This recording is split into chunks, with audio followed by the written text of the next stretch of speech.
시청자 여러분 안녕하십니까? 출발 성공 투자 박민영입니다. 안녕하세요. 김수정입니다. 3월도 정신없이 지나가다 보니까 벌써 3월 중순입니다. 이번 주는 굉장히 많은 일정들이 산적해 있는데요. 3월 FOMC도 있고요. 일본에서 BOJ 회의도 있고 가장 중요한 모멘텀이 될 수 있는 NVIDIA GTC까지 예정돼 있습니다. 이번 주는 주간으로 봤을 때 좀 변동성이 심할 것이다라는 얘기도 있는데요. 국내 증시의 투자 전략 어떻게 세우면 좋을지 오늘도 이야기 나눠보시죠. 네, 최근 들어서 또 매크로 데이터 영향을 좀 많이 받고 있는 시장입니다.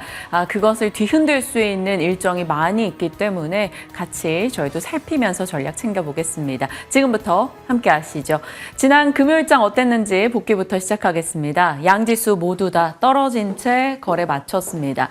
자, CPI에 이어서 PPI까지 예상보다는 강하게 발표됐고요. 유가까지 올라가다 보니 안 그래도 인플레이션에 한번 뒤어봤었던 시장은 불안감을 느낍니다. 미국의 국채금리가 뛰었고요. 요즘 국채금리가 올라가면 여지없이 외국인의 선물 매도가 세게 나옵니다. 이날도 마찬가지였어요. 외국인의 현선물 매도가 강하게 나왔고요. 현물 기준으로도 7개월 내 최대였습니다. 환율도 급등했죠. 그러다 보니까 매크로 데이터가 그 전날이었던 만기일의 흑폭풍과 함께 마주하면서 차익 실현 압박을 가했고요. 양지수 모두 다 밀려났습니다. 1% 이상의 하락을 기록한 코스피고요. 코스닥도 0.8% 떨어졌죠. 코스닥 쪽에서도 주요 종목군들 하락세기 조금 더 짙었고요. 재건 같은 테마성 종목은 올랐으나 위메이드 그룹주 등 게임주들 떨어지는 모습이 있기도 했습니다. 자, 섹터별로 보면 목요일에 밸류업 관련해서 이제 간담회가 있었기 때문에 관련한 종목군들의 급등이 있었는데 금요일장 그 급등했던 종목들이 되돌리는 현상, 하락으로 거래를 마쳤습니다. 급등에 대한 차익 실현도 있었고 일부 기업과 주주총회에 대한 실망감도 반영을 했죠. 대표적으로 삼성물산이 되겠습니다. 주총 배당 확대 그리고 자사주 매입 요구 부결 소식이 전달되면서 삼성물산이 이날 10% 가까이 빠졌다라는 점, 밸류업 프로그램에 대한 주총에서 뒤따라주지 않는다면 그로 인한 실망이 출회될 수 있겠다라는 것을 자극했던 일이 아닐까 싶습니다. 그날 주총이 있었던 다울투자증권에서도 관련한 이슈 등이 조금 나오면서 부진한 흐름이 있었고요. 자, 그러나 정부의 밸류업 운영 의지는 여전히 강하고 이번 주 슈퍼주총 위크입니다. 300곳 이상에서 주주총회를 하게 되면서 소식들이 굉장히 많이 쏟아질 겁니다. 밸류업 관련해서 종목 보유하고 계신 분들이라면 좀 더 뉴스에 민감하게 반응을 해봐야 될 것 같습니다. 자, 반면에 미국과 중국의 패권 다툼 속에서 반도체, 2차 전지, 바이오 그리고 또 다른 패권 다툼의 영역으로 넓어진 게 바로 조선이죠. 미국의 5개 노조가 USTR에 청원 접수를 냈고 중국에 대한 제재를 가할 것이다라는 기대감이 생겨나면서 한국의 조선사 반사이익 기대감, 그게 지난주 중반부터 해서 나타났던 흐름이었죠.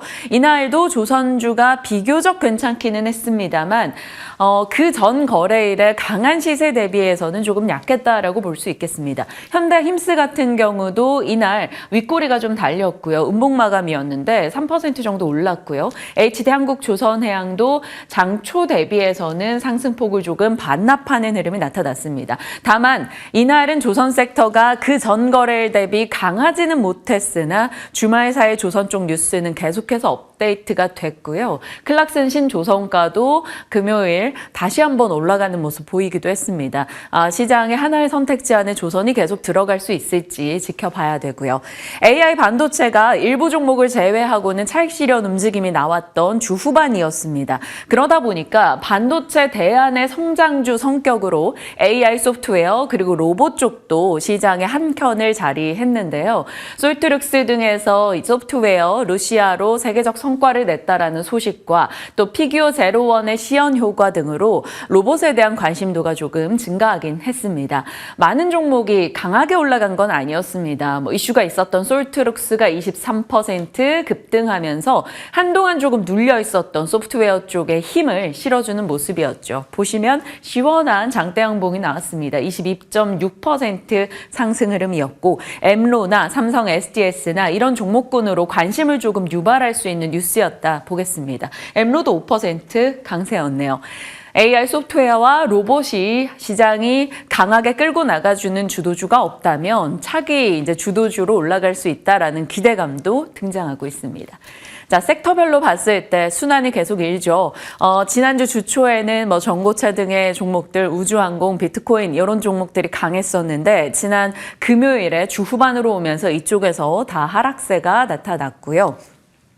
올랐던 쪽을 보신다면 여전히 전력 쪽을 빼놓을 수는 없을 것 같습니다. 원전과 변압기와 전선 쪽에서 계속해서 순환이 돌고 있어요. 그도 그럴 게 AI 시대 데이터 센터가 엄청 많이 생겨나고 있고 데이터 센터는 에너지를 잡아먹고 있고요. 그러니까 어떻게 조달하냐 그리고 어떤 인프라를 까느냐에 따라 전력 소모가 달라지기 때문에 이쪽이 중요합니다. 계속 그 안에서 순환이 돌고 있는 상황이고요. 주말 사이에 메타도 미네소타 로츠마운트에 1조 원 규모 데이터 센터를 짓는다 이런 소식이 있었습니다.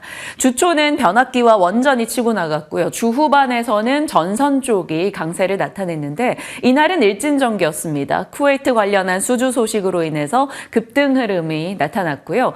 일진전기는 전선, 변압기, 차단기, 전력 시스템 전반을 구성하고 있는 사업을 하고 있어요. 세계적으로도 이런 전반의 사업을 다 하는 업체가 그리 많지는 않다고 않습니다. 일진전기는 3월달 시세가 굉장히 좋고요. 15,000원을 장중 터치하긴 했습니다.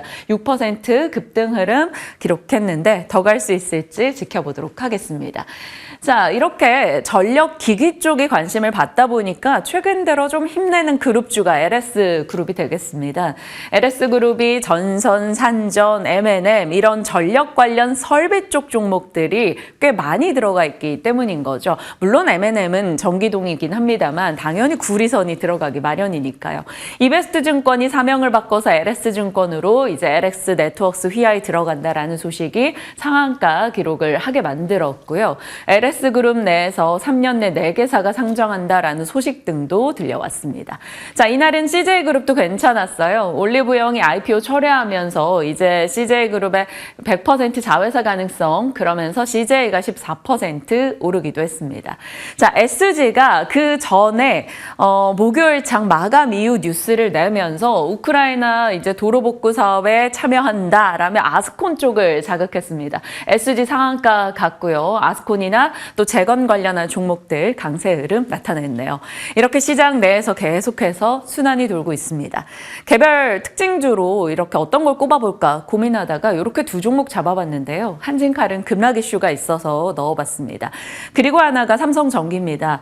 장중 한 3% 이상 올랐다가 결국 0.7% 정도 상승으로 거래 마쳤는데 삼성전기에 대해서 우리가 좀 다시 기대를 가져볼 수 있을지 궁금해지는 시점입니다. 보시다시피 차트가 정말 계속해서 내려왔어요. 어떤 뉴스가 나와도 강하게 치고 나가지 못했습니다. 그런데 최근 들어서 바닥에서 상승의 연속성을 조금 보여주고 있고요. 이날도 장중에 3% 넘는 강세를 시현하기도 했죠. 그러면 삼성전기가 어떤 사업부 갖고 있었는지 우리 다시 한번 복귀해보면 MLCC 있죠. 카메라 모듈 쪽 있죠. 기판 쪽이 있습니다. 기판에서 최근 유리기판 얘기가 약간 꿈의 기판처럼 거론이 되고 있는데 이럴 때 생각나는 게 바로 GST입니다. 밸류 부담이 없는 종목이었는데 갑자기 액침 냉각이 붙으면서 올랐다시피 우리도 밸류 부담이 없는 종목에 시장에 관심을 둔다면 이런 유리기판과 같은 성장의 무언가가 붙었을 때 더 관심을 둘 수 있지 않을까 한 번쯤 고민해 볼 시기라는 거죠. 그리고 온디바이스 AI에 대한 얘기가 나올수록 MLCC 탑재율이 올라가니까 관심을 둘 수도 있고요. 최근에 대만의 MLCC 업체들 주가가 올라가는 것도 힘을 낼 수가 있습니다. 자, 카메라 모듈 쪽이야 뭐 식상한 뉴스일 수 있습니다만 실질적으로 안정적인 돈을 받쳐주는 분야이고요. 요즘에 휴머노이드 로봇 카메라 공급에 대한 얘기가 삼성전기 쪽 흘러나오고 있어서 정말 이제는 갈 수 있을지 좀 지켜봐야 될 것 같습니다. MLCC 이야기 뭐 여러 가지 긍정의 소식이 나오는 만큼 일단 특징주로 체크해 봤습니다. 자, 삼성전기 하면 꿈의 기판, 유리기판 얘기가 많이 거론된다 이렇게 말씀을 드렸었는데 3월 13일이었죠. 유리기판에 대한 브리핑을 간략하게 했었습니다. 하이엔드 패키지 기판은 지금 수율이 50%밖에 되지 않는데 대면적화되고 뜨겁다 보니까 열에 휘는 현상이 발생하기 때문입니다. 그것을 극복시켜줄 기판으로 보고 있는 게 바로 유리기판이고 밀도나 신호 전달력이나 전력 소비, 열, 수명 면에서 장점을 다 띠고 있어서 꿈의 기판으로 여겨지고 있습니다. 최근에 삼성 전기를 필두로 삼성그룹주가 이쪽에 관심을 두고 있다라는 뉴스가 흘러나와서 관련한 내용을 정리해 드렸던 거고요. 유리기판 밸류체인은 이렇습니다. 10년 전부터 인텔이 이쪽에 대한 관심을 두고 있었고요. SKC는 SK 앱솔릭스를 자회사로 뒀기 때문에 최근에 조금 주목받고 있습니다. 삼성전기, 피롭틱스 마찬가지죠. 이날 3월 13일 브리핑 이후에 다른 종목이 다 간 것은 아닙니다만 SKC와 피롭틱스, 삼성전기가 비교적 괜찮습니다. SKC 같은 경우도 최근 들어서 분위기가 꽤나 좋아지고 있는 흐름이죠. 왜냐하면 섹터 내에서 소외주에 관심을 뒀었기 때문에 SKC가 반응을 보인 거고요. 피롭틱스는 여러 가지 뉴스가 교집합으로 맞물리면서 최근 시세가 굉장히 좋았습니다. 이날은 약보합으로 거래 마쳤으나 유리기판 이슈 이후로 강한 장대 양봉이 등장하기도 했습니다. 이런 식으로 관련주에 대해서 꾸준히 체크를 하고 있던 찰나 지난 금요일 장 마감 이후에 시간 외에서 HB테크놀로지, 피롭틱스, HB솔루션 등이 유리기판 이슈로 인해서 강세 흐름을 기록하기도 했습니다. 더 연결될지 지켜봐야겠죠. 자, 반도체 쪽에 대해서 어느 정도 시장이 지난주 흐름을 보면 좀 상승의 피로를 느끼는 듯 했습니다. 그도 그럴 게 엔비디아부터 조정을 받았기 때문이죠.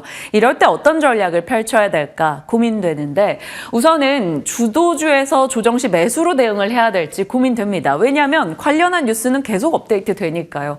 엔비디아, 애플도 줄 선다라며 TSMC의 위상이 올라가는 내용이 있었고요. 메타의 라마3 전용 AI 인프라가 공개됐는데 GPU만 49,000개가 들어간다고 합니다. 그러면 당연히 GPU, HBM 이런 쪽 종목들 기존의 주도주로 압축 대응을 해야 되는지 고민되고요. 그것이 아니라면 좀 못 간 쪽에 키 맞추기 현상이 나타난다면 소외된 쪽 혹은 좀 덜 오른 쪽을 봐야 되겠죠. 그 아이디어로 잡아볼 수 있는 건 당연히 삼성전자, 마이크론이나 SK하이닉스 이런 종목 대비 덜 올랐으니까요. 그리고 가동률이 올라가고 있다라는 소식이 들립니다. 가동률이 올라가면 당연히 하나머티리얼즈, 솔브레인 등의 종목들이 들어갈 거고요. 전공정 EUV가 반도체 내에서는 정말 소외된 분야입니다. SNS텍, FST, 동진세미캔 등 관심을 받을지 봐야겠죠. 그리고 전공정, 후공정, 검사 장비요. 이쪽은 사실 소외될 이유가 없는데 다른 종목 대비 못 갔다라고 볼 수 있겠습니다. 왜냐하면 반도체 쪽의 수출 데이터 등을 살펴보면 꾸준히 검사, 식각 장비 쪽이 수출이 좋은데요. 시장 관심 대비는 못 갔다라고 볼 수 있겠습니다. 이오테크닉스, 고영, 인텍플럭스, 테스, 넥스틴 등의 종목들 그에 해당하는 종목이고요. 소재 부품에서는 앞서 유리기판 종목이기도 한 ISC, 소켓 쪽 종목이 이 종목도 수출이 좋았다라는 소식, 2월에 수출입 확정 데이터를 보고 취합을 한 내용입니다. 배터리 쪽에서는 일부 기업들 각각 분야별로 나름 나아진 모습이 있었고요. 헬스케어는 대웅제약, 보톡스, 메디톡스, 필러 쪽도 있었습니다. 그 밖에는 밸브 쪽에서 태광과 성광밴드, 하이로코리아, 요즘 조선 쪽에 기자재로도 보이고 원전 쪽에 기자재인 밸브 종목들입니다. 이쪽의 수출 괜찮았고 재룡전기, 효성중공업과 같은 변압기 데이터도 꾸준하게 좋았다라는 걸 확인할 수 있습니다. 자, 일진전기 같은 경우 최근에 좋은 시세를 냈고 쿠웨이트 관련한 수주로 올랐다라고 말씀드렸는데 올해 이제 발표가 된 내용을 보면 작년 2023년도 수주 잔고가 엄청나게 좋았다라는 겁니다. 그러면서 시장에 관심을 받기 시작했는데 자, 시장에서는 이렇게 변압기, 전선을 다 하고 있는 일진전기에 관심을 두고 있는 상황인데 전선 쪽으로도 시장의 관심이 집중됨을 느낄 수 있습니다. 국제에너지기구가 송전선이 엄청 많이 필요하다라는 내용을 주말 사이에 더하기도 했네요. 이런 식으로 전력 쪽도 꾸준하게 뉴스가 나오는 것 같습니다. 자, 앞서 반도체 수출입 데이터에서도 봤다시피 이런 검사 장비, 식각 장비, 테스트 장비 이런 쪽에 시장의 관심이 계속 늘고 있기 때문에 HBM으로 집중하고자 하시는 분들이라면 역시나 장비 내에서 뒤에 이렇게 검사 장비, 세정 장비 이런 것들이 붙은 종목들 위주로 조금 체크해 보시길 바랍니다. 많이 보여드린 내용이라 이것은 빠르게 넘길게요. 자, 뉴욕 증시 3대 지수 주말 사이 모두 하락하며 거래 마쳤습니다. 이날은 미국도 선물 옵션 만기일이었기 때문에 그 후폭풍도 조금 있었던 것으로 파악이 되고요. PPI가 올랐던 것 그리고 FOMC를 앞둔 것에 대한 경계감이 작용하면서 내려갔습니다. 미국의 10년물 국채금리가 4.3을 다시 돌파하면서 일정 부분 부담을 안겼고요. 금리 인하에 대한 기대감이 조금씩 낮아지고 있는 것도 영향을 줬습니다. 다만 특징주로는 나름 의미가 있었던 건 2차 전지 쪽이 일어섰다라는 거예요. 테슬라, 리비안, 피스커 등의 종목들이 강세였습니다. 테슬라가 정말 오래 부진했던 흐름이었었는데 그래도 지난 주 후반 들어서 연 이틀 이거래 연속해서 올라오는 모습 확인이 됐죠. 유럽에서 가격을 모델 Y 기준으로 올린다라는 소식과 캐시우드가 지분을 계속 매입하고 있다라는 소식도 올라갑니다. 리비안도 3% 이상 상승세 나타냈는데요. 리비안은 파이퍼 샌들러에서 목표가를 올렸다라는 이유가 있었고요. 이제 피스커 같은 경우는 파산한다라는 이슈 속에 그 전날에 급락했었는데 이날은 다시 아니다, 우리 자금 조달하고 있다라는 이슈로 급등하기도 했습니다. 자, 반도체 쪽 전반이 떨어진 가운데 마이크론은 올랐고요. 제가 계속 보고 있는 종목이 바로 뉴스케일 파워 원전주입니다. 전력난에 대한 우려로 인해서 원전에 대한 관심이 올라가고 있는데 그 대장이 당연히 뉴스케일 파워이고요. 이쪽이 가줘야 우리 두산 에너빌리티 등이 따라가는데요. 일단 이 뉴스케일 파워가 한 달 사이에 엄청난 상승을 100% 이상의 상승을 기록합니다. 이날도 8% 이상 급등 흐름, 두산 에너빌리티나 현대건설 등의 원전 계속 일단 체크는 필요할 것 같습니다. 자, 빅테크가 내렸고요. 반도체는 중립으로 썼는데 전반적으로 하락세기 짙은 가운데 AMD와 마이크론이 괜찮았기 때문에 중립을 넣었습니다. 마이크론도 반도체 섹터 내에서 다른 종목 대비 못 갔었기 때문에 이 종목도 웨드부시나 CT에서 목표가를 올리며 강하게 올라가기도 했습니다. 자, 반도체 쪽에 남아있는 모멘텀 당연히 GTC 그리고 3월 20일 마이크론 실적이 있고요. 3월 26일에 있을 삼성전자의 일정이 하나 있는데 여기에서 CXL 기술을 발표할 거다라는 기대감에 지난 금요일에도 CXL만 그래도 버텼습니다. 자, 전기차 쪽이 전체적으로 테슬라 필두로 반등을 했는데 바이든이 목소리를 냈죠. 전기차 판매 가속화하려고 역대급 배출가스 규제를 추진한다. 그러다 보니까 완성 제조사들, 내연기관에 좀 더 무게 있는 업체들은 이날 약했습니다. 자, 바로 오늘부터 이제 GTC가 열리게 됩니다. 엔비디아 연례 행사로서 여기서 어떤 기술이 나오느냐가 굉장히 중요할 텐데 관전 포인트는 엔비디아가 내놓는 칩과 거기에서 나오는 젠슨왕의 코멘트 등이 되겠죠. 반도체 실적을 가늠할 수 있는 내용인지 체크가 필요하고요. 삼성전자와 SK하이닉스도 여기서 차세대 HBM에 대한 기술이나 로드맵을 공개할 예정이기 때문에 지켜보셔야 됩니다. 엔비디아와 오라클이 무언가 손잡고 깜짝 발표하겠다라고 얘기했던 만큼 관련한 내용도 보셔야 되고요. 요즘 제가 디지털 트윈을 짚어드렸었는데 C랩 등의 종목들이 시세가 괜찮습니다. 지난주에. 그래서 디지털 트윈에 대한 코멘트가 나오는지 보시고 스마트 팩토리 혹은 딥팩토리 관련한 종목으로 TPC 혹은 딥노이드, 포스코 DX 이런 쪽도 많이 거론이 되니까요. 관련한 뉴스가 나온다면 확인하시길 바랍니다. 이것이 모멘텀이 돼줄지 아니면 실망스럽게 나와서 세론으로 작용할지 지켜보셔야겠네요. 자, 이번 주 일정 중에 가장 중요한 날은 바로 월요일과 목요일이 되겠습니다. 오늘 중국의 소매 판매 등의 중국 데이터 등 발표되고요. BOJ 이제 오늘부터 해서 내일까지 진행이 되죠. 엔비디아의 GTC도 18일부터 21일까지 열리게 됩니다. 그리고 나서 목요일이 FOMC 회의 결과가 새벽 3시 반에 발표될 거고요. 마이크론 실적 데이터 나올 겁니다. 이날 감속기 업체 하나 상장 예정이고요. 한국의 3월 20일까지의 수출입 데이터도 나오죠. 월요일, 목요일 좀 주요 기점이 될 것 같고요. 일정으로는 MS 코파일럿이나 삼성그룹주 등 혹은 금융사들의 주총 일정이 중요해 보입니다. 자, 통화정책회의 주간입니다. 이번 주 BOJ 있고 FOMC 있고 앞서 보여드린 대로요. BOJ가 지금 상당히 중요합니다. 오늘 내일 진행이 될 것이고 가조 총재가 안정적인 물가시 우리 마이너스 금리랑 YCC에서 탈피할 거야 이런 얘기를 했는데 일본의 춘투상으로 지난 금요일에 평균 임금이 올라갔다라는 소식이 들려왔습니다. 어느 정도 이 가조 총재의 말에 힘을 실어주는 내용이기 때문에 만약 마이너스 금리 탈피에 대한 얘기가 나오는지가 굉장히 시장에 중요한 이슈가 될 것 같습니다. 점검하셔야 되고요. 그 다음 FOMC 일정 자리하고 있습니다. 자, 연결고리 짤막하게 갑니다. 우리가 어디까지 무얼 공부해야 될지 모르겠는데 원전에서 나오는 삼중수소라는 게 있습니다. 이게 1g당 3,500만 원 정도 되는 엄청나게 비싼 건데요. 한국과 캐나다만 생산 설비를 갖추고 있습니다.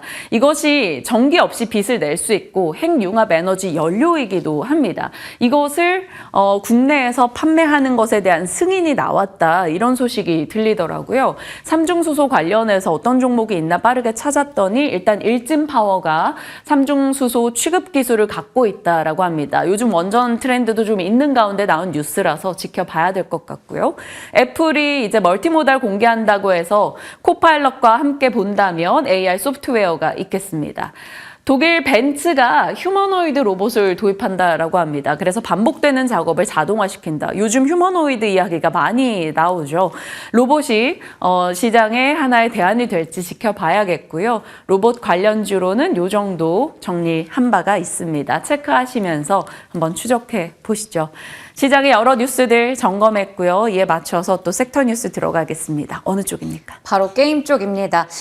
이번에 섹터별 순환매가 돌면서 하나씩 섹터가 다 움직였던 것 같은데 낙폭 과대 성장주 중에 하나인 게임주는 아직도 좀 찬바람이 쌩쌩 불고 있습니다. 관련해서 전략을 챙겨가도록 할 텐데요.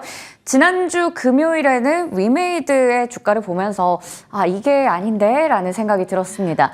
위메이드 사실 저희가 좀 NFT 관련해서 이야기 드리면서 좀 강조를 해서 좀 보시면 좋을 것 같다라는 얘기를 2월에도 3월에도 여러 차례 드렸어요. 그때 이후에 주가 정말 잘 갔거든요. 위메이드만 놓고 봤을 때도 3월 7일부터 3월 14일까지 거의 6거래일 연속으로 주가는 올라갔습니다. 나머지 그룹주들 흐름도 마찬가지고요. 차트 보시면 아시겠지만 3월 7일부터 3월 14일 고점까지 봤을 때는 무려 56%나 상승했습니다. 하지만 3월 14일에 코인의 선봉자이자 위믹스의 아버지라고 불리는 장형국 대표가 돌연 사임한다라는 공시가 나왔어요. 그러면서 장중의 고점 대비해서 상당한 변동폭을 보여줬습니다. 그리고 결국에는 하락으로 마감이 됐는데요. 이게 어떻게 보면 위메이드 그룹주의 급락을 이끌음과 동시에 위메이드의 시가총액도 이틀 사이에 4,300억 원 정도 증발하는 큰 악재가 됐습니다. 3월 15일에도 추가적으로 11%가량 더 하락했는데요. 위메이드 주가를 보시면 그동안 바로 전고점도 12월쯤에 기록했던 7만 원대였거든요. 이게 7만 원대를 또 넘고 나면 꼭 거기서 부딪혀서 4만 원대까지 뚝 떨어집니다. 이번에도 그 모습이 반복되면서 왜 하필이면 지금처럼 잘 나갈 때 좋은 이야기들 막 나올 때 이런 뉴스가 전해졌나 굉장히 또 원망스럽기도 했습니다. 위메이드 맥스와 위메이드 플레이도 마찬가지 흐름을 보여줬죠. 3월 14일과 3월 13일에 각각 장중 고점 기록하고 나서 쭉 밀리는 이틀간의 흐름이 나타났습니다. 잘 나갔습니다. 3월 첫 주에는 말씀드린 것처럼 비트코인이 최고치 랠리 기록했고요. 위믹스도 함께 올라갔었죠. 그리고 NFT나 블록체인 관련주들 좀 체크를 해보자라는 말씀드리면서 대표적인 블록체인 게임 관련주로 위메이드를 꼽기도 했습니다. NFT의 매출도 5개월간 4배 정도 증가했고요. 실제로 NFT 매출량이 전 세계적으로 봤을 때도 크게 늘어나는 모습 확인됐기 때문입니다. 그리고 3월 둘째 주는 이 이슈가 가장 크게 작용했죠. 나이트크로우가 글로벌 서비스 앞두고 있다라는 기대감이 있었습니다. 하루 정도 앞둔 상황에서 이 나이트크로우 같은 경우 작년 4월에 국내에서 미리 출시됐을 때 굉장한 성과를 냈었거든요. 장기간 구글의 매출 탑10을 기록한 만큼 이번에 기대감이 컸습니다. 글로벌 버전 같은 경우에는 블록체인의 기술을 이용해서 멀티 토크노믹스, 캐릭터 NFT 등을 선보일 예정이었고요. 글로벌 시장에서 위믹스의 생태계 확정 기반이 될 거다라는 얘기 나왔습니다.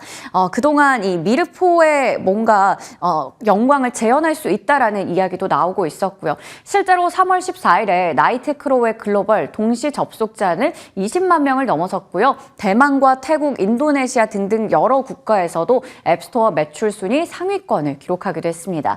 이에 따라서 NH투자증권에서는 목표 주가를 85,000원까지 올리기도 했었죠. 그리고 주말 사이에 추가된 내용 보시면 글로벌 론칭한 지 3일 만에 매출은 1,000만 달러를 돌파했고요. 지금 보시는 것처럼 3월 16일에는 미르포와 비교를 해봤을 때 위믹스 플레이의 동접자가 26만 명으로 미르포를 꺾고 1위를 기록했다. 나이트크로우 쪽에서 성과를 한 번 더 체크해 볼 수 있었습니다. 이번에는 이 나이트크로우의 글로벌 버전 출시와 함께 또 위메이드의 실적에 대한 기대감도 나타나고 있는 상황이죠. 이렇게 관련해서 모멘텀 때문에 잘 나가다가 하루아침에 날벼락을 맞았습니다. 2014년부터 위메이드를 잘 이끌었었던 장형국 대표가 돌연사임한다라는 소식이 전해졌기 때문인데요. 박관호 의장 겸 창립자로 대표이사가 교체가 됐습니다. 위믹스도 14일에 한때 장중에 40% 정도 급락이 나오기도 했고요. 위메이드 쪽에서는 이 배경에 대해서는 크게 밝히지는 않았습니다. 다만 책임 경영을 실천하기 위해서 결정을 한 것이고 그런 얘기를 했습니다. 물론 이 장형국 대표가 완전히 나가는 것이 아니라 부회장으로서 이 대표의 역할을 충분히 또 뒷받침하겠다라는 얘기도 나오고 있어요. 하지만 일각에서는 지금 위믹스에 대해서 검찰 조사가 진행이 되고 있고 위메이드와 장 대표에 대해서 일부 투자자들이 고소를 했던 이슈들이 좀 작용한 게 아니냐라는 이야기도 나오고 있습니다. 일단 업계에서는 가장 중요한 거죠. 그동안 블록체인 쪽에서 상당한 또 역량을 보여줬었던 장형국 대표가 사임을 했기 때문에 여기서 이제 변화가 생기는 건 아닐까라는 우려도 있는데요. 하지만 박관호 의장도 이 블록체인 기술 쪽에 또 많은 투자를 할 수 있도록 그동안 지원을 했었습니다. 그렇기 때문에 향후 방향성에는 크게 변화 없을 거다라는 얘기도 나오고 있습니다. 일단 3월 14일부터 3월 15일까지 위메이드 주가가 크게 밀리는 동안 개인들은 또 사들였어요. 외국인과 기관은 파는 반면에요. 그렇기 때문에 새로운 경영체제에 나선 위메이드, 앞으로의 주가 방향성과 또 보유자의 전략까지 챙겨볼 필요가 있을 것 같습니다. 이 부분에 대해서 잠시 후에 질문 드려볼게요. 자, 그러면 이번에는 게임 업계 전체적으로 이야기를 좀 나눠보겠습니다. 리니지가 나온 지가 30년이 넘었는데 거의 아직까지도 이 리니지 굴레에서 벗어나지 못하는 것 같은 K게임이고요. 아직도 한겨울입니다. K게임은 10년 만에 역성장 쇼크를 맞았어요. 한국콘텐츠진흥원에 따르면 작년 매출 11%가량 하락했다고 합니다. 국내 10대 게임사의 매출과 영업이익이 모두 다 하락했고요. 이건 대표적으로 이 대장주인 NC소프트 흐름을 보면 알 수 있습니다. 영업이익이 크게 줄어들었죠. 2023년 연간으로 봤을 때 75% 감소했고 4분기만 놓고 봤을 때도 무려 92%나 떨어지는 모습 보여줬습니다. 주요 게임사 중에서 넥슨이 이번에 창사 이래 최대 성과 기록했는데요. 이거 제외하고는 거의 넷마블, 컴투스, 위메이드, 데브시스터즈 등등의 기업들이 모두 다 2년 연속의 영업 적자 이어가고 있습니다. 가장 큰 문제라고 한다면 지금 전 세계적으로 봤을 때 콘솔 게임의 시장이 커지고 있는데 아직까지도 국내는 모바일 쪽에 상당히 치우쳐져 있다라는 겁니다. 거의 59% 이상 모바일 게임 시장에 집중하고 있다라는 거죠. 특히나 이 게임 시장에서도 국내 쪽은 편식이 굉장히 심합니다. MMORPG에만 계속해서 집중을 하면서 이거 제2의 리니지를 만드는 데만 너무 열중한 게 아니냐라는 지적도 나오고 있습니다. 그리고 업계 양극화가 심한 상황이에요. 대형 게임사들은 투자 개발비도 확보하고 사내 유보금도 확보를 하는 상황인데 2022년에 게임사들의 41% 정도가 영업이익이 아직까지도 없었다라는 부분 봤을 때 양극화는 더 고조되고 있는 상황입니다. 자, 그러면 나머지 쪽도 체크해 보겠습니다. 코인과 금리의 변동성도 체크해 볼 필요가 있겠는데요. 비트코인 잘 나가다가 최고치 랠리 찍고 나서 또 하루 만에 65,000달러 선이 붕괴되는 등 변동성도 많이 나타내고 있고요. 금리 인하에 대한 기대감도 좀 후퇴되고 있는 상황이에요. 고금리 같은 경우에는 이런 대표적인 성장주의 발목을 또 잡을 수 있는 부분이니까 중요하게 작용하겠죠. 그리고 가장 큰 게임 시장인 중국의 영향권도 체크해 봐야겠죠. 판호 장벽이라든지 현지 쪽에서 트렌드가 워낙에 빠르게 변하다 보니까 여기에도 이제 많이 집중을 해야 합니다. 지금 중국 쪽에서는 오히려 국내 시장에 굉장히 발빠르게 침투를 하고 있는데요. 캐주얼 장르를 앞세워서 매출 상위권 공략하고 있고 시장의 잠식에 대한 우려까지 나타나고 있습니다. 그리고 중국뿐만 아니라 제2의 게임 시장으로 또 불리는 인도 쪽도 체크해 봐야 될 텐데 인도 게임의 시장 규모는 앞으로 계속 커질 것으로 기대가 되고 있습니다.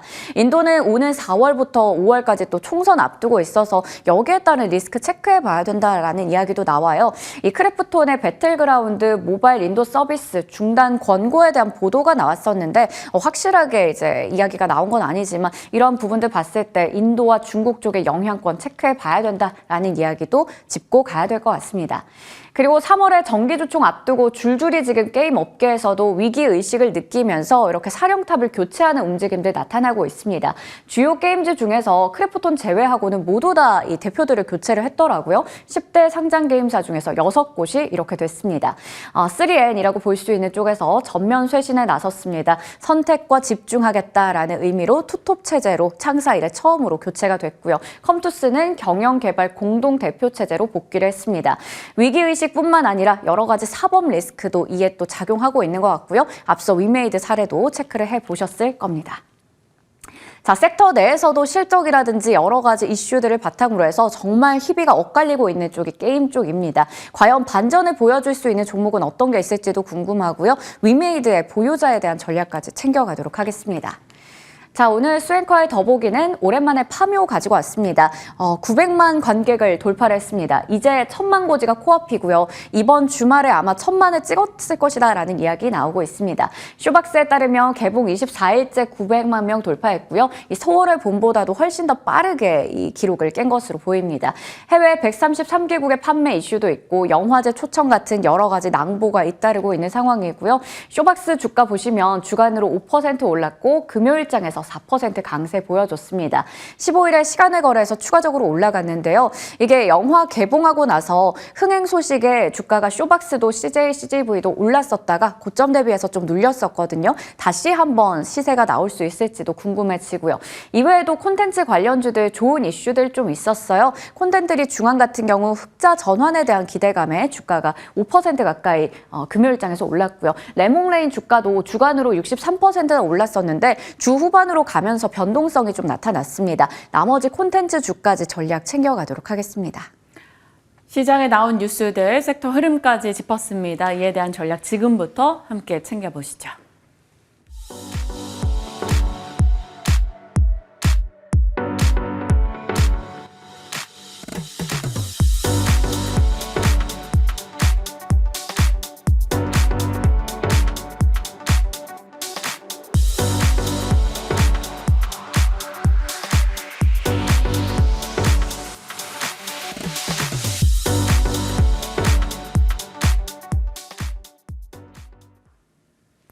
유창희 위원과 시장과 종목 이야기 풀어가겠습니다. 어서 오세요. 안녕하십니까. 안녕하십니까. 지난주 정리해본다면 엔비디아의 조정 그리고 물가 부담에 다시 등장 흐름이 있었고요. 그래도 주 후반 테슬라를 비롯한 미국의 전기차는 비교적 괜찮았습니다. 이런 가운데 시장 전략 어떻게 짜시는지 궁금해요. 일단 이번 주는 여러 가지 이슈가 좀 있죠. 일단 엔비디아 GTC 행사가 있고요. 네. 그리고 FOMC 행사도 있고 또 반도체 같은 경우는 이제 마이크론 테크놀로지가 27일인가요? 제 기억에 맞으면 그때 이제 실적 발표를 앞두고 있기 때문에 전체적으로 좀 이런저런 이벤트가 좀 많이 있는 네. 한 주가 아닌가. 그러니까 지난주는 경제 지표, 이번 주는 약간 이제 중요 이벤트가 몰려 있는 한 주가 아닌가 생각을 좀 하고 있고요. 일단은 결국에는 아무리 뭐 엔비디아 GTC 행사가 중요하다고 보지만 결국은 금리인 것 같아요. 지난주에도 시장이 조금 흔들림이 나왔던 것도 물가 지표가 높아진 부분들도 있습니다만은 그로 인해서 금리가 지금 6월달 동결 가능성이 지금 한 40% 이상 올라오고 있는 상황이거든요. 그래서 그런 부분들 본다라면 금리 인하의 어떤 폭 혹은 금리의 변동성이 증시의 변동성을 좀 높일 수 있는 것이 아닌가 생각을 좀 하고 있고요. 다만 이제 엔비디아라든지 마이크론 실적 등이 이제 반도체 관련된 종목들, 특히 지난주 보면은 화요일까지는 반도체 관련된 종목들이 좋았습니다만은 네. 수목금 동안은 거의 시장의 조정이 상당 부분이 반도체 쪽으로 나왔기 때문에 어떤 이벤트로 인해서 반등은 가능하겠지만 이게 추세를 돌릴 수 있는지 여부는 좀 체크를 하면서 접근해야 되지 않을까 생각을 좀 하고 있습니다. 다만 이제 뭐 반도체를 보신다라면 지금 계속해서 AI 관련해서 신기술이 도입되는 부분들, 네. 뭐 엣칭 냉각이든 혹은 뭐 HBM 반도체든 뭐든 이런 쪽으로 해서 시장에서 계속 주목을 하고 있기 때문에 그런 부분들 좀 강점이 있는 기업들은 선별적으로 접근도 가능하지 않을까 판단하고 있습니다. 그럼 어떤 종목으로? 뭐 유리기판 같은 경우는 사실은 YC킴이라는 회사가 있어요. 작은 회사인데 이 회사가 상당히 기술력이 있는 걸로 알고 네. 있기 때문에 좀 개별 이슈로 좀 움직임이 나온다라면 특히 이제 지난주 삼성전기가 움직였었던 게 그런 이슈들이었기 때문에 좀 중소형 중에서는 YC캠을 좀 더 주목해 보면 좋지 않을까 판단하고 있습니다. YC캠 이야기해 주시네요. 유리기판 관련한 종목 중에 하나입니다. 유리기판 얘기 나오고 삼성전기 얘기해 주신 만큼 삼성전기 어떨까요? 지난주 흐름이 양호했어요. 근데 뭐 지금 양호했지만 추세는 여전히 돌리지 못하고 있어요. 그런 측면에서 본다라면 실적 흐름을 조금 더 지켜봐야 되지 않을까 판단하고 있습니다. 실적 보면서 대응해보자라고 의견 주셨네요. 자, GST나 뭐 STI 이런 좋은 종목 말씀 주시고 상승률도 괜찮았는데 시청자분이 유튜브에 이제 하나마이크론에 대한 AS 요청이 들어왔습니다. 하나마이크론 3월 11일 창의스픽인데 네. 다른 종목들 대비 상승률이 조금 미미합니다. 네. 그래서 갖고 계신 분들 고민하시는 것 같아요. 답변 주세요. 뭐 제가 보기에는 그렇다고 해서 추세가 무너진 건 아니거든요. 그러니까 지난 2주 전이죠. 2주 전에 이제 치고 나가는 듯 했다가 지난주에 좀 조정이 나오다 보니까 다시 이제 박스권 하단에서 움직임이 나오고 있기 때문에 제가 봤을 때는 아직까지는 조금 더 지켜보실 수 있는 위치가 아닌가. 그러니까 어쨌든 이제 대형주 중에서 좀 못 간 게 하나 마이크론이기 때문에 반도체 쪽에서 그러니까 시장이 여기서 끝나는 게 아니라 다시 이제 되돌림이 나온다라면 결국엔 또 반도체가 주도주가 될 수 있는 것이고 그러면 하나 마이크론이 상당히 의미 있는 모습을 좀 기대해 볼 수 있지 않을까 판단하고 있습니다. 네. 액침 냉각 쪽에서 GST 좋은 시점 말씀 주셔서 상승률이 났던 것처럼 GST처럼 하나마이크론도 가질 수 있게 바라보겠습니다. 다음 이제 섹터 뉴스 가볼게요. 위메이드 들고 계셨던 분들은 금요일 날 이게 뭐야 싶었을 네. 겁니다. 갖고 계신 분들을 위한 보유자 전략을 좀 주세요. 일단은 뭐 금요일뿐이 아니지 목요일에 크게 하락이 나왔고 금요일에도 연속해서 하락이 나오는 바람에 어떻게 보면 최근 한 3월 한 달 좋은 흐름을 보였던 것을 대부분 다 이틀의 하락으로 되돌림이 나왔습니다. 뭐 일단은 경영진 교체에 대한 어떤 부분들, 뭐 회사에서는 그런 건 아니다라고 얘기를 했지만 진화에 나섰지만 일단 주가는 당연히 급락으로 좀 반영됐는데 이게 뭐 실적의 문제가 아니라 또 회사에 어떤 문제가 있어서 주가가 하락한 게 아니라면은 물론 최근에 코인 가격이 좀 하락한 부분들도 이슈가 있을 수 있겠습니다만은 일단은 신작에 대한 어떤 기대감들이 좀 반영된 것이 있기 때문에 뭐 오늘이나 내일 정도는 기술적 반등 가능성을 좀 열어놔야 된다. 하지만 이제 기술적 반등인 것인지 다시 한번 좀 이틀 동안 하락이 과했다. 오히려 신작에 대한 어떤 기대감들이 더 반영이 되는지 여부를 좀 체크를 하시면서 처음엔 기술적 반등, 그 다음엔 다시 한번 고점을 좀 갈 수 있는지 여부를 체크를 하면서 대응하는 게 맞지 않을까 판단하고 있습니다. 네, 위메이드에 대해서 일단 기술적 반등 이후에 추가적 모멘텀 있는지 봐야 된다이고 그 외 게임주로는 뭐 탑픽 주실 게 있을까요? 아니면 게임 섹터 자체에 대해 지금 보수적이세요? 저는 게임 섹터에 대해서는 계속해서 좀 보수적으로 계속 그동안 말씀을 드려왔어요. 왜냐하면 신작에 대한 어떤 지연 혹은 신작이 나온다고 하더라도 뭐 앞에서 말씀하셨지만 비슷한 장르의 게임이 출시되다 보니까 이게 흥행이 롱런하지 못하는 부분들이 좀 있다라는 것이죠. 거기다가 뭐 비용의 문제라든지 또 게임사들의 가장 큰 문제는 그건 것 같습니다. 해외 이슈들. 그러니까 예를 들어서 중국의 판호가 발급이 된다, 안 된다. 또 최근에 뭐 배틀그라운드 같은 경우 인도 이슈도 좀 있었고요. 그러니까 이게 우리나라에서 통제할 수 있는 건 아니지 않습니까? 네. 예측할 수 없는 부분들이다 보니까 이런 이슈들에 의해서 주가가 좀 변동성이 나오는 것이기 때문에 그나마 뭐 주가 흐름만 본다라면 뭐 크래프톤 같은 경우는 아직은 추세가 살아있는 모습이지만 나머지 게임주들이 같이 움직이는 게 아니라 개별 이슈로 움직이는 부분들이거든요. 거기다 이제 금리 같은 경우 약간 동결에 대한 우려감들이 좀 있기 때문에 당분간 좀 보수적인 시각 좀 더 유지해야 되지 않을까 판단하고 있습니다. 알겠습니다. 어떤 뉘앙스인지 충분히 전달받았고요. 파묘가 이제 콘텐츠 쪽을 좀 자극할 수 있을까요? 이제 콘텐츠로 본다면 우리가 뭐 드라마, 영화 혹은 웹툰 이런 식으로 볼 수 있을 텐데 이쪽에서는 최근 뭐 괜찮은 영화 한두 개씩 나오고 웹툰 쪽이야 뉴스 계속 있고요. 네. 어떻게 보세요? 글쎄요, 뭐 저는 솔직히 말씀드리면 뭐 드라마나 영화 관련된 콘텐츠의 이슈들은 길게 가지 못하는 것 같아요. 그러니까 진짜 제일 그나마 길게 갔었던 거라면 뭐 오징어 게임 이슈들 있었던 걸 제외하고는 뭐 1,000만을 넘어가네 뭐 간다고 하더라도 그 이상을 어떤 보여주기가 우리나라의 영화 시장 자체가 제한적이다 보니까요. 판매가 아무리 해외 수출을 한다고 하더라도 해외 수출로 몇 천만씩 가는 건 아니지 않습니까? 그래서 그런 부분들을 본다면 이번에 서울의 봄보다 흥행 속도가 빠르다고 하더라도 항상 보면 1,000만 넘어가면 계속 이제 관객 증가가 둔화될 수밖에 없는 것이고, 그러면 계속 이제 파묘와 같은 작품이 연달아서 계속 나올 수 있느냐? 또 그런 건 아니기 때문에 저는 뭐 드라마라든지 영화 관련된 콘텐츠 관련된 회사들은 이런 이슈로 주가가 올라왔지만 또 이런 이슈가 끝나게 되면 다시 또 주가가 하락하는 모습이 보여주기 때문에 영속성을 좀 띄기는 어렵다 생각하고 있고요. 다만 다른 콘텐츠 쪽, 예를 들어서 뭐 네이버 웹툰 상장에 대한 어떤 기대감들, 이런 것들이 또 웹툰 관련된 기업들이 주가가 좀 움직이 나오려고 하는 부분들이 좀 있었거든요. 그리고 어찌되었든 이제 저출산 이슈들도 약간 콘텐츠 쪽, 유아동 콘텐츠 쪽, 네. 교육이나 이런 쪽에 좀 이슈가 있을 수 있기 때문에 그런 쪽에 대한 어떤 선별적인 접근은 가능하다라고 보고 있습니다. 그래서 저는 최근에 보면 웹툰 관련해서 뭐 Y랩이라든지 미스터 블루 같은 경우 보면은 주가 흐름들은 그렇게 나쁘진 않다 판단하고 있습니다. 네, 콘텐츠 쪽에 대해서 전략 챙겨주셨습니다. 꼼꼼하고 또 쉽게 OK 사이즈를 잘 주지 않으시는 유창희 위원님인데 어떤 쪽에 OK 사인을 주시는지 차익 픽을 열어보도록 하겠습니다. 자동차입니다. 수급 실적 저평가 안 볼 이유가 없다. 그러면 완성차로 들어갑니까? 아니면 다른 부품사입니까? 일단은 처음에 완성차 쪽을 봐야 될 것 같아요. 그러니까 그동안 제가 자동차는 그전에 몇 번 말씀드렸다가 최근에는 말씀을 잘 안 드렸는데, 왜냐하면 현대차 주가만 본다라면 최근 한 달 동안 행보세고요. 네. 기아 같은 경우도 자사주 매입 5천억 정도 최단기간에 자사주 매입 이슈가 있었습니다만은 또 그것이 끝나고 나서는 조금 정체 현상을 좀 띠고 있는 부분들이 좀 있거든요. 그런데 지난주에 물론 금요일에 다시 하락을 했기 때문에 조금 더 지켜봐야 되겠습니다만은, 지난주 목요일에 증시를 강하게 이끌었던 게 뭐 저PBR, 혹은 자동차, 그러니까 기존에 한 1월 말, 2월 초에 강했었던 종목군들이 그 3월 만기 때 강했기 때문에, 만약에 시장이 흔들림이 없다라면 이들 기업이 앞으로 좀 더 상승세가 좀 더 이어질 수 있다는 힌트가 제공됐다 생각을 좀 하고 있고요.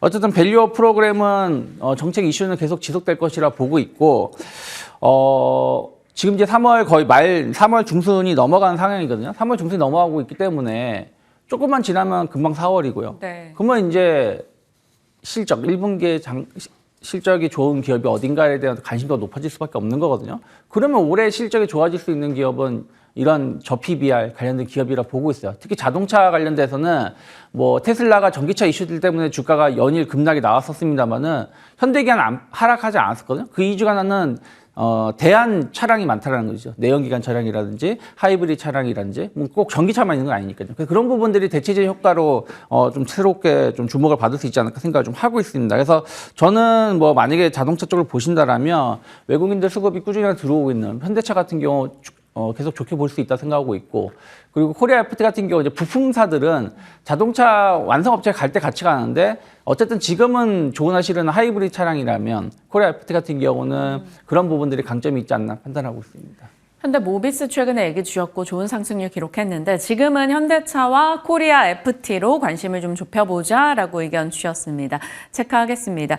그동안 재룡전기, GST, KN솔 이런 종목들 꾸준하게 체크하면서 상승률을 키워왔었는데, 다음 타자로 말씀 주신 종목이 갈 수 있을지 지켜보겠습니다. 유창희 위원과 함께했습니다. 고맙습니다. 고맙습니다.